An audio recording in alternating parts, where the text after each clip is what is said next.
மானா இருக்கிற மனுஷன் ஆட்டோமேட்டிக்காக ஏதோ ஒரு வார்த்தை சொன்னாப்புல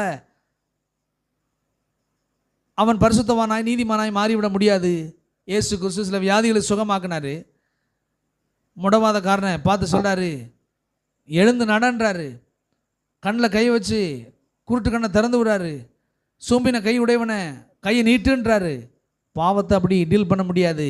பாவம் வேற, பாவத்தின் செயல்கள் வேற.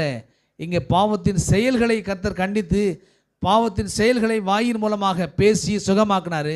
ஆனால் பாவத்தை பேசி சுகமாக்கவில்லை, தன்னுடைய சொந்த இரத்தத்தை சிந்தி சுகமாக்கினார். அதை டீல் பண்ணுறாரு பாருங்க. ஆகவே தான் இயேசு கிறிஸ்துவின் ரத்தம் விலையேறப்பட்ட ரத்தமாக இருக்கிறது, கனத்துக்குரிய ரத்தமாக இருக்கிறது, மரியாதைக்குரிய ரத்தமாக இருக்கிறது. ஏன் அப்படி ஆகினது? அது சாதாரண ஒரு மனுஷனுடைய ரத்தம் அல்ல, அல்லது ஆட்டினுடைய மாட்டினுடைய கோழியினுடைய ரத்தம் அல்லது. அது பரிசுத்தம் நிறைந்தது.